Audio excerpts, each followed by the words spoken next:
Hi, everyone, and welcome. It's Lavender Sky Panther with you on Sunday, January 14th, 2024.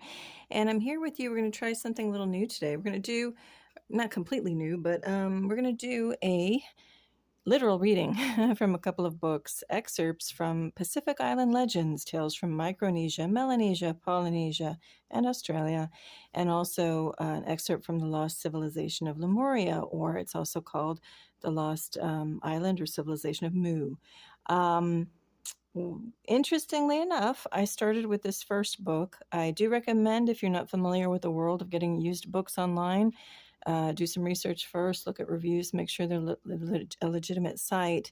But I'm finding that if you just want to get your hands on some maybe information you can't readily find, that's a great way to do it, and you get the book at a fraction of what it would be new. And sometimes you can't even get your hands on a new book. So it's a great way to find some older material. As I had come into this book first, I was led there in a fun, serendipitous way. The Lost Civilization of Lemuria and the Rise and Fall of the World's Oldest Culture, about the same time. I think I found this book even first. Anyway, I came into these books about the same time. I started looking at this book and thought, what can I share that's not kind of gruesome? Some of these tales are pretty dark. Some are kind of like akin to maybe some of the Grimm brothers, Grimm, fairy tales, especially in Germany. They always kind of have like a dark side of like teaching kids, like scaring into not doing stuff. This has kind of that feel. So I'm going to read you the one story that it's a little odd, but I'm going to read it. It has to do with dolphins and people. And then coincidentally, I was just flipping through the other book and just kind of flipped to a page that sounded interesting.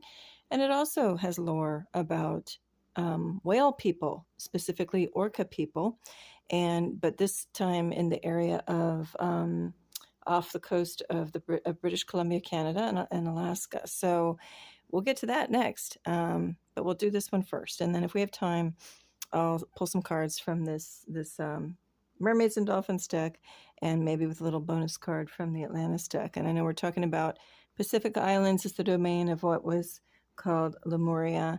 This may just be an invitation for you to look further into that if you don't want to stick around for the reading. So consider this time something new. It might even be just kind of like a bedtime story for people if you're just really restless and want to fall asleep. My voice might be able to put you into that zone also. So whatever you're here for, the cards, the books, feel free to skip around. I'll try to get the timestamps down there in the description area. Okay, so let's give this a try. And you know what? I forgot to set the scene. I'm going to do it now. You can see how these are constructed. Got little fairy lights in these kind of mason jars and rope around it to give it an aquatic, like fisherman's net feel. I did not create this. Somebody else created them, but they're really nice. So there we go.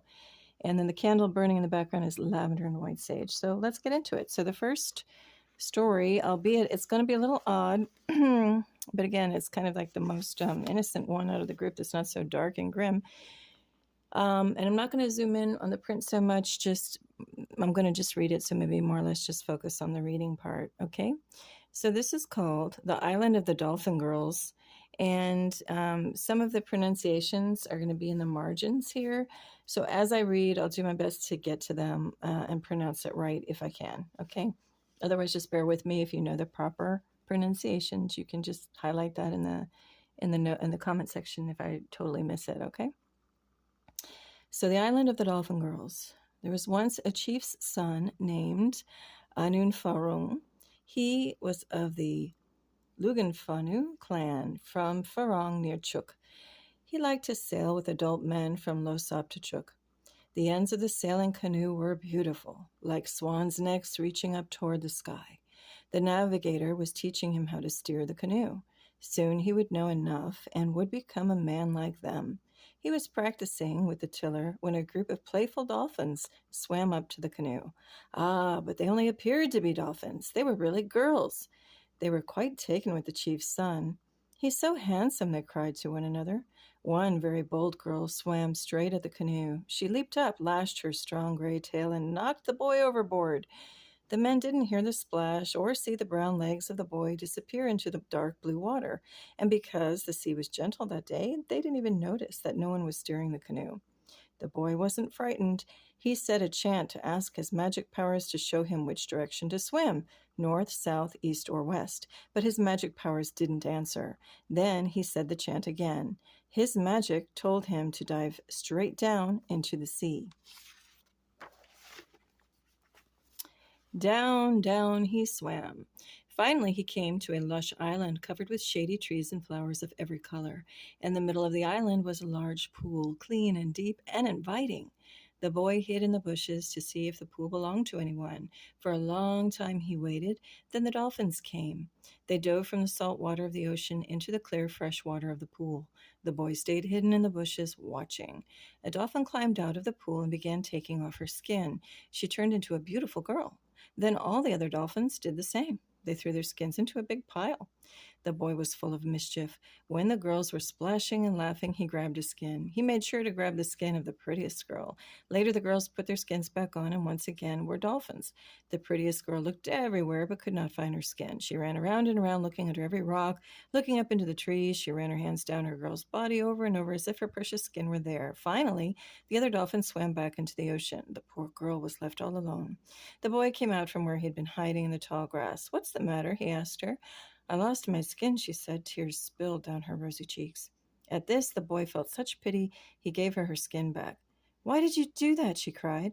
"Why did you take it?" "Because I wanted to talk to you," he said. He was sorry and not sorry. "Oh," she said, staring at him. "Where did you come from?" The boy told her about the voyage from Losop to Chuk. He told how the dolphins had swum by, and how one of them had knocked him out of the canoe, and how he had found the undersea island and the pool and the prettiest dolphin girl. "Oh dear," she said, "I knocked you out of the canoe. I guess I'm like you. I wanted to make sure I could talk to you." They looked at each other and laughed. The girl invited the boy to visit her house. While they were there, they heard the dolphins dive into the freshwater pool. "Uh-oh," the girl said. "They'll come here next. Quick, I'll hide you." She hid the boy under a pile of woven mats. Soon the girls arrived. "So there you are," they said. "We've been looking all over for you." Another girl said, "It smells funny here, like a human." The prettiest girl laughed. "Oh, you're just smelling me. I smell funny because I've been stuck on land all day." "No," said the other girls, "it's not you. You're trying to trick us. Tell us who's here." They wouldn't stop asking questions. Finally, the prettiest girl said, "Well then, what if someone is here? What are you going to do?" "We'll be nice," said one. "We'll marry him," said another. "We'll take him swimming every day," said a third. "All right, he's under the mats." The group of girls tore off the mats and found the boy. "Oh, he's so handsome," they cried out. "Where did you find him?" "What a good friend to have," said one. "Such a handsome husband," said another. "Let's take him swimming," suggested the third. They decided that the boy should stay in the house and someone should stay with him. The others would gather food. They liked to eat fresh, delicious fruits and vegetables, taro, pineapple, coconut, papaya, but they didn't know how to cook. They ate everything raw. The boy rubbed sticks together until a spark appeared. Using twigs and dried leaves, he lit a fire. Then he roasted every food and made special mixtures, roasted coconut and mashed banana. He taught them how much better food tasted after it was cooked. This made them even happier. They found him. Many days went by. When the prettiest girl came again to stay with the boy, he said, "I want to go home. I miss my parents and my island." When the other girls heard this, they cried many salty tears. "We want you to live here with us." "I'm sorry. I need to go. My family is worrying about me. They must think I'm dead. I will try to come back here, but you must let me go home." They held a farewell feast for the boy. He taught them some medicine, especially for dolphins, using plants found near their bathing place. They would know how to cure themselves if they got sick. Then they built a special cage and piled their best foods inside. The boy climbed in and sat among the breadfruits and watermelons, loquats, and mangoes. How sweet and delicious it smelled. The dolphins lifted the cage on their backs, moving their tails up and down, up and down. They pushed the cage upward through the sea. They swam all the way back to Losop with the boy inside the cage. When they entered Losop's lagoon, the people on the atoll cried, "Look, a great canoe is coming."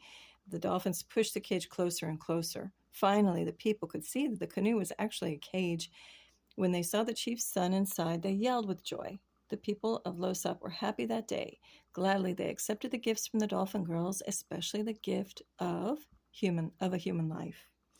Okay, so that's a tale, T-A-L-E, not T-A-I-L, right? Wink, wink. Of like these little dolphin girl people, right? and they come and they take a boy. The boy finds where they live. So, considering that it's an island with fresh water and the dolphins are jumping into it from salt water, it suggests that there is like either an inner earth idea, or it's like a protected bubble or dome down somewhere on the ocean floor, right? With this actual plants, trees, life, whatever around it. So that was just interesting to me. So in that lore, and this might be an invitation for, again, any of you to kind of look into what's going on here. Oh, here is a little bonus. I was just pulled this randomly as a bookmark. You might want to look into Septarian crystals. And message here is way shower, shake up the system, and cellular upgrades. Okay, so anyway, we've got the dolphin story. Now let's move on to a whale people story. Okay, and in this one, I'm just going to read until I feel like I should stop. And the idea is hopefully something in here will kind of whet your appetite, since we're just talking about food underwater in a way. Oops, sorry, I just have this, I finally got a camera on a tripod here. And I'm not used to it, so I may knock it around a bit first until I get used to it. So anyway, let's just read now here and kind of compare stories. So that one, the first one was from Micronesia, Melanesia, Polynesia, Australia, all the Pacific Islands there, somewhere in there. And this one is going to be more toward the British Columbia side, Alaskan coast side of things, okay? So Lemurians in America, known to literally hundreds of native peoples from the Arctic Circle to Tierra del Fuego, long before Christian missionaries arrived with their own tale of the flood. The fundamentally consistent tradition of a great deluge is undoubtedly the tribal memory of some very ancient natural cataclysm their various ancestors experienced in common during the deeply ancient past. Now, that's just a quote by William Alexander of the North American Mythology. And what they're going to be talking about later is that how, even though these Pacific Islands are spread thousands of miles apart with different languages, they all too have a flood origin story of a great deluge, great flood, even predating the Christians. Okay, that's what they're getting at. So here we go. A volcanic event of cataclysmic proportions exploded across New Zealand 36 centuries ago, known as the Taupo Valley Center Eruption. It coincided with the final destruction of Lemuria and was witnessed by the ancestors of today's Maori natives. They still recollect the crucial catastrophe and their myth of Rongomai, Sound Warrior, a sky god who long ago attacked the world in the guise of a comet. After decimating humanity, he transformed himself into a gigantic whale that sank into the sea. This myth is not only descriptive of the final destruction of Mu, but also remarkably similar to Lemurian versions on both sides of the Pacific. The ancient Chinese Huaninansi relates that a gargantuan whale, symbolic of a large island, perished in the Sunrise Sea after the beginning of time when a quote-unquote broom star, an extraordinarily large and brilliant comet, appeared in the sky.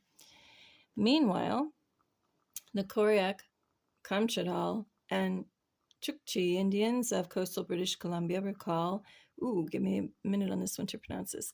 I think it's Kwikinaku, the first man, and only survivor from an island that had been transformed into a whale by the Thunderbird. To escape attack from its talons, the whale dove to the bottom of the sea, drowning everyone on its back except Kwikinaku, who floated on a log to what is now Vancouver Island. There, he married an indigenous woman whose children became the tribes of the Pacific Northwest. The Haida likewise told of a killer whale upon whose back humankind first resided, until it sank beneath the waves under savage attack from the sky. Many drowned, but some floated to the shores of British Columbia, where they became the ancestors of today's native peoples, referred to as the killer whale people. Significantly, the whale island was remembered as Namu. Now, I'm going to just stop here for a minute because there's a lot of different meanings of Namu, whether they are in indigenous language or even Sanskrit. And so I'm not going to say what that meaning is. I invite you to go look up many, many meanings. But I also want to point out that SeaWorld had captured an orca, and it was named Shamu. And Shamu means friend of Namu. Okay, so that's just a little aside. You might want to look into all of that as well. All right, back to it. These flood stories are retold in oral tradition and preserved in the famous wooden obelisks erected by various native Pacific peoples of Western Canada. However, these tall structures were not worshipped as idols, but are more accurately defined as heraldic monuments symbolically depicting the lineage of the family before whose home or lodge they stood. The poles begin narrating their story from the top, signifying the remote past, usually ending with the portrait of a recent, the latest, or the current head of the household at the bottom. As the totem pole specialist Edward Kaitahan made clear, these myths cannot be read in the strict sense of the word. Rather, it should be said that they may be recognized, for they contain nothing more or less than a system of memory devices which, taken in their proper sequence, will recall a myth. The legends of these totem carvers are principally made up of tales of migrations, the flood, intertribal wars, and early contacts with white men. All groups have accounts of a flood that inundated all of the land save the highest peaks. The story is the inspiration for several totem poles, notably the bear totem mortuary pole of the Nanyai at Wrangell and the devil's thumb pole of the same place. Okay, we're just going to read maybe one more page. In Northwest Coast myth, a bear led survivors of the deluge to the shores of British Columbia. The devil's thumb pole was sacred to the, give me a moment here, Talcody tribe because it was meant to have been a stylistic representation of Talquanasha, the holy mountain on which their ancestors found refuge from the flood. More commonly positioned at the top was an effigy of the thunderbird grasping Namu in its talons, thereby boasting of a family's allegedly antediluvian descent. The same whale was famously portrayed on the front of Chief Johnson's house in Alaska and as a large petroglyph at the Hedda Inlet. Haida belief held that the souls of those who drowned at sea joined the killer whale people in their ancestral home on the ocean floor. The first totem pole was introduced by Alaska's Kaigani Haida, originally from Langara Island. Their story of its Lemurian origins was paraphrased by Kaitahan. The birthplace of the totem pole is a sunken land where hilltops become islets and mountains rise sheer from the water's edge. Its valleys are bays and inlets, while its farmland is presently inundated. A Haida folk story recounted how some fishermen went down to the beach early one morning long ago, where they were surprised to find a waterlogged totem pole floating in the tide. They took it to their village, where it was recognized as a post from one of the killer whale people's undersea temples. The Northwest Pacific Coast inhabitants henceforward erected carved poles after the example found by the fishermen. Their first post-deluge pole was set up on Dahl Island at Cape Muzon, whose name memorialized the lost motherland. As Churchward wrote in 1926, these legends and carvings on the totem pole strongly confirm the fact that the forefathers of those Indians came from Mu, end quote. And down here in the lower left, I'm just going to point to the picture. Hopefully you can see it. I don't know what you're seeing. It's blocked on my tripod here. But here we'll look at this image. Thunderbird, the personification of celestial violence, attacks Namu. Haida painting at the Field Museum of Natural History in Chicago. Okay, so here I'll try to, if it's focused, yeah, that's the image at the Field Museum in Chicago. And then here's another little look at the totem, one of the totems. Okay, and the eagle at the top, from what it sounds like in here, represents the bridge, to the skyward realm. Okay, so anyway, I just thought that was interesting. This kind of random section I pulled out of the second book dealt with killer whale people. And in the first story, we have dolphin people. Now, the dolphin people, though, what's interesting is it talks about them taking off their skin and becoming, a person, putting their skin back on, becoming a dolphin. And what's interesting is in the modern lingo, if you know video games, there's that whole culture where they talk about buying a skin or earning a skin, and it just means it's an enhancement, like you can like a changing of a costume, like changing of clothes, just to kind of, it doesn't give you any extra abilities in the game, but it just jazzes you up and gives you a preference of what you want to look like, right? So there's another tale in here too about a grandmother. shedding her skin and jumping in the water, and she's a youthful woman, and then, you know, she didn't want to put it back on, and then a little grandchild was scared because he didn't recognize her, didn't want to go near her, and the grandmother's saying, oh, don't you remember we did all these memories things together? And he's like, I don't want to go near you. And so then she kind of sighs and puts her old wrinkly saggy baggy skin back on and says, okay, for the love of children, I'm going to look like this. So there's something interesting about that. Something to think about. What are they talking about? Are they talking about something literal, allegorical, metaphorical? What is going on? Were these people with galactic origins that had special powers? They talk about the boy, you know, getting in touch with his magic, which to me would be like the intuition. But is it something more? So I'm going to just leave that as food for thought. The other thing is they're talking about these civilizations on the ocean floor. Well, is it literally like the ocean floor of what would be the Pacific or, you know, in these areas? Or is it down further? They talk about him swimming downward, yes. But some of these islands are located near the Mariana Trench. And we have predictive programming in movies like the recent Atlantis, not the two, but the original, the first one, modern first one, I think was in 2018, 2019 that it came out. And that one shows that they have to go down and swim through the scary Mariana Trench to get to like an inner Earth setting. So is it something like that? So again, just a little food for thought and maybe pique your interest. That's why I titled this something like Pacific Island Mystique. What's real? What's not? How far do we go? How literally do we take it or not? Okay.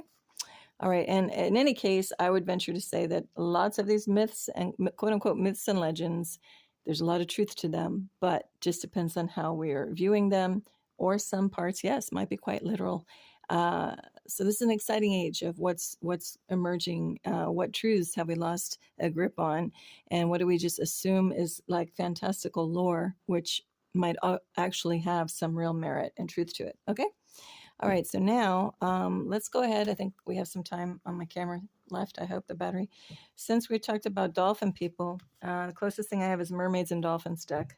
And let's just see what we got. I think I'll do a quick little spread, kind of like the, oops, too much came out at once. Let's do kind of like a past, bear with me. I haven't really had to do this on camera before.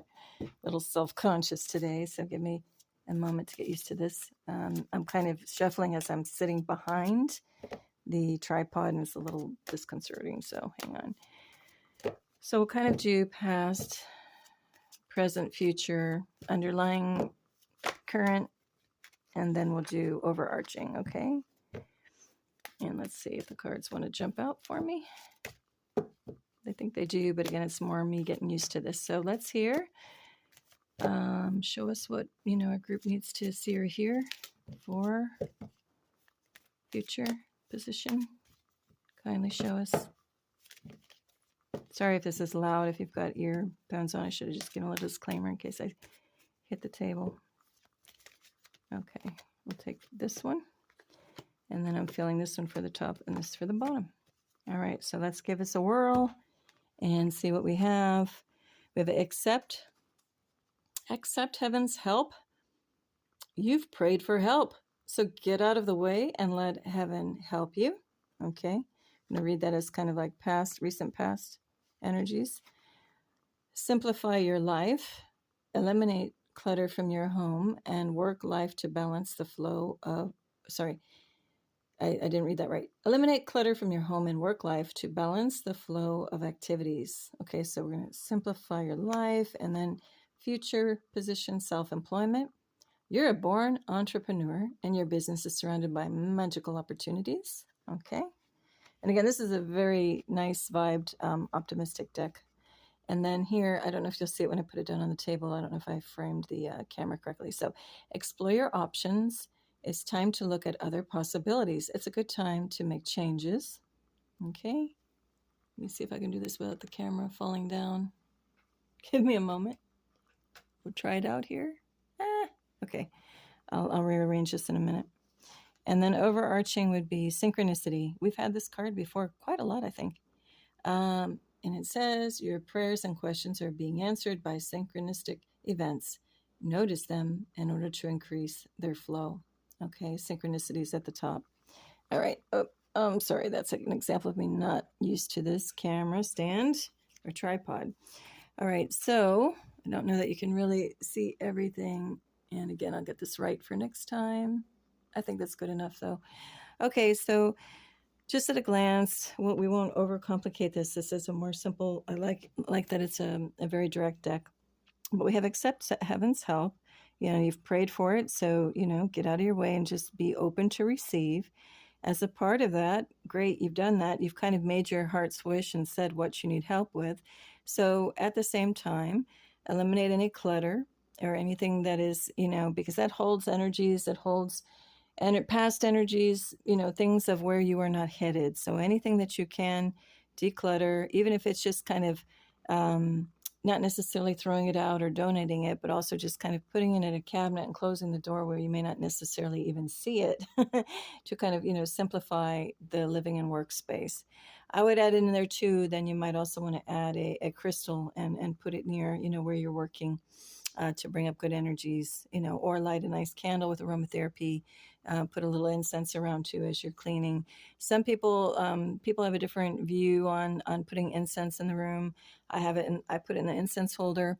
I like to go and make circles counterclockwise. Feels right to me intuitively, and I bless the space and whatever. Just say thank you and blessings, and clearings, peace in this room and love only in this room, whatever you want to say. Other people like to do it clockwise. So just feel it out, what feels right to you as you move it around the room. Okay. And be careful not to let any little embers, obviously, or ash flip off, and you don't want to start a fire, obviously. All right. So that's simplifying. After you've asked for help, you simplify, and then you're paving the way for good things to come to you. Self-employment might be one thing that you're looking at, and it's saying you're surrounded by magical opportunities.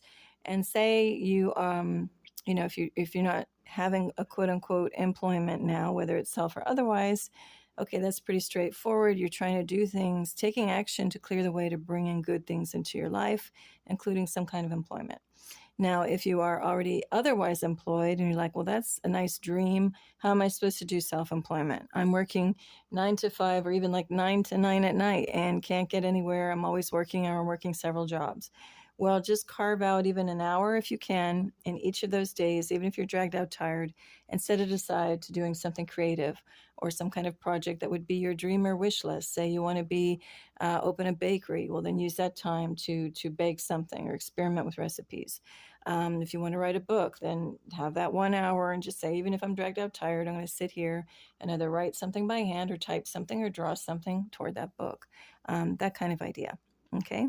Then the underlying energy we have is the explore your options, time to look at other possibilities, and a good time to make changes. So again, that's coming in the spirit of be fluid like the water, be flowing with things, be open to looking at many ideas. So over here, maybe don't have a rigid picture of I'm only going to be this kind of baker and bake cupcakes.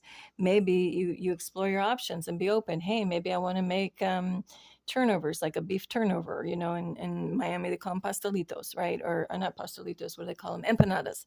So, you might want to look into different types of things. Is it baking only, or you want to dabble in cooking and try out recipes, etc., right? Okay, overarching energy synchronicity. Here we have the prayers that have been prayed for. So it says the prayers and questions are being answered by synchronistic events. Notice them in order to increase their flow. So you got to really notice them. And that will be your little affirmation of, hey, from heaven, wink, wink, we heard you, stay on your course, go ahead and do some of these other mini actions, especially if you don't know what else to do in the meantime. And then really notice our affirmations of them through synchronicities so that you're on the right track, right? And for some people, that might even be just looking up and you happen to see a 111 or 1111 on the clock, or a 222 or a 444.